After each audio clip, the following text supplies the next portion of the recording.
Você se desdobra para dar o melhor para sua família?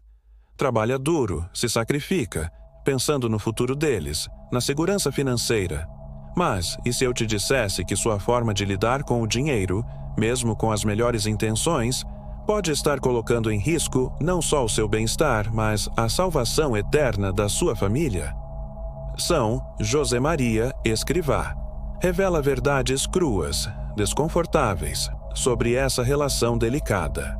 Prepare-se, sejam muito bem-vindos.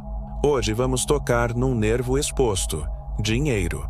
Um tema que gera angústia, ambição, culpa e, para muitos, confusão, especialmente quando tentamos conciliá-lo com a nossa fé católica. São Josemaria Escrivá, o santo da vida corrente, não teve medo de abordar essa questão de frente.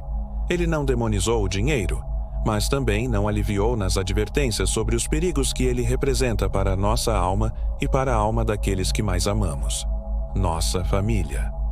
Muitos católicos vivem um dilema: é pecado querer ter dinheiro? Como sustentar minha família dignamente sem me perder no materialismo? São Josemaria nos oferece uma luz poderosa, mas também exigente. Ele nos convida a uma verdadeira revolução na nossa mentalidade sobre os bens materiais. Uma revolução que pode ser a diferença entre uma família unida em Deus e uma família espiritualmente falida. A primeira verdade crua que São Josemaria nos esfrega na cara é esta: o dinheiro, em si, não é o problema. O problema é o seu coração em relação a ele. O problema é a avareza, o apego desordenado, a cobiça que transforma um simples instrumento em um ídolo. Ele nos lembra constantemente que os bens materiais são meios, ferramentas que Deus nos confia, e não fins em si mesmos. Em Caminho, ponto 632, ele é taxativo: desprende-te. As coisas do mundo, não as queres para ti? Não as queiras para ti. Renuncia.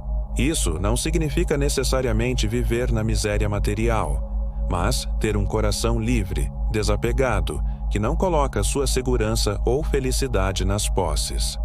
Quantos de nós vivemos com o coração aprisionado pela ansiedade de ter mais, pelo medo de perder, pela inveja do que o outro tem? São Josemaria também nos diz em Sulco, ponto 302. Considera quão pouco valem as riquezas terrenas, que se ganham e se perdem, e, em contrapartida, o muito que vale o que se conquista para a eternidade. Se o seu coração está fincado no dinheiro, ele está fincado em algo que vai perecer. E um coração assim não pode amar a Deus sobre todas as coisas. Agora, a segunda verdade crua, e talvez a mais dolorosa: a sua relação doentia com o dinheiro pode, sim, condenar espiritualmente a sua família. E como isso acontece? Primeiro, pelo mau exemplo. Se seus filhos veem em você uma busca incessante por status, por bens materiais, se o assunto principal em casa é sempre dinheiro, dívidas, aquisições, que mensagem você está passando? Você está ensinando a eles que o que realmente importa é o ter, e não o ser. Está formando pequenos materialistas. Segundo, pela negligência. Quantos pais e mães, na ânsia de dar tudo do bom e do melhor materialmente, acabam negligenciando o essencial: a formação na fé, o tempo de qualidade juntos, a oração em família, a presença amorosa? O dinheiro compra conforto, mas não compra salvação. Não compra um coração virtuoso. São Josemaria insistia na responsabilidade dos pais. Em Forja, ponto 103, os pais são os principais educadores dos seus filhos, tanto no aspecto humano como no sobrenatural. Se você prioriza o acúmulo de bens acima da formação espiritual dos seus filhos, você está falhando gravemente. É claro que existe o dever cristão de prover o sustento da família através do trabalho honesto. Mas há uma linha tênue entre prover e idolatrar o trabalho e o dinheiro como se fossem a única fonte de segurança e felicidade. Quando essa linha é cruzada, a família inteira adoece espiritualmente. Mas, como sempre, São Josemaria não apenas aponta a ferida, ele oferece o remédio. E o antídoto para essa febre materialista é santificar o uso do dinheiro, começando pela sua origem, o trabalho. Um trabalho profissional bem feito, oferecido a Deus, com honestidade e espírito de serviço, é a primeira forma de dar um sentido sobrenatural aos bens que adquirimos. Ele dizia em Amigos de Deus, Inário 57. O trabalho profissional, seja qual for, converte-se em candeia que ilumina os vossos colegas e amigos. Uma vez que temos os bens, São José Maria nos lembra que somos administradores, não donos absolutos. Tudo pertence a Deus. E como bons administradores, devemos usar esses recursos com generosidade. A esmola, o sustento da igreja, o apoio a obras de apostolado não são opcionais para quem pode, mas um dever de justiça e caridade. Em Caminho, ponto 637. Não pode ser um aproveitador que recebe e não dá. E aqui entra um conceito fundamental: a pobreza de espírito. Isso não é necessariamente ser pobre materialmente, mas ter um coração desprendido, mesmo que se possua muitos bens. É saber usar o que se tem sem se apegar, pronto para perder tudo se essa for a vontade de Deus, e sempre com os olhos postos nos bens eternos. O rico pode ser pobre de espírito, e o pobre pode ser avarento. Como diz em Caminho, ponto 631. Se tens o espírito de pobreza, não te lastimes se te falta o necessário, e, se te sobra, não te alegres.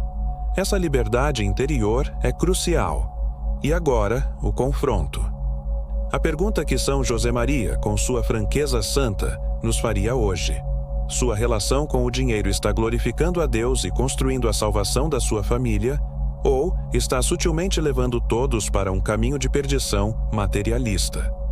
Você está disposto a revisar suas prioridades, a cortar gastos supérfluos, a ser mais generoso, a educar seus filhos no desprendimento, mesmo que isso vá contra a maré do mundo consumista? A verdade crua é que muitos de nós, católicos, vivemos um paganismo prático quando se trata de finanças.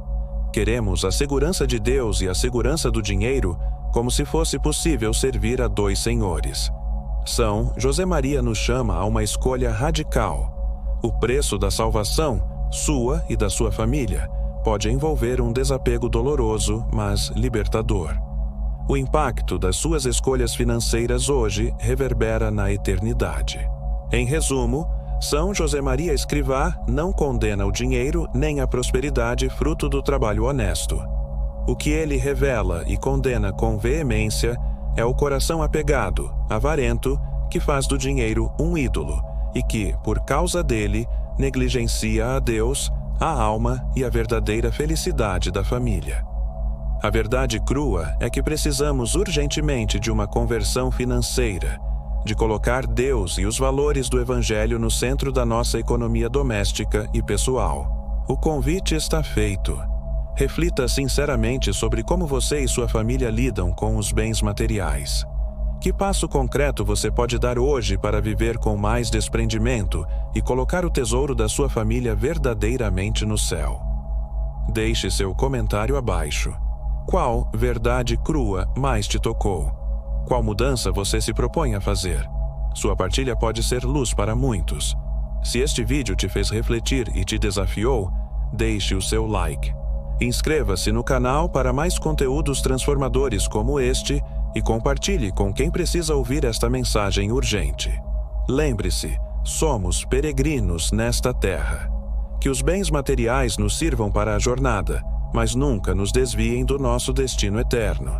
Que São José Maria nos ajude a ter um coração verdadeiramente pobre e livre para amar a Deus sobre todas as coisas.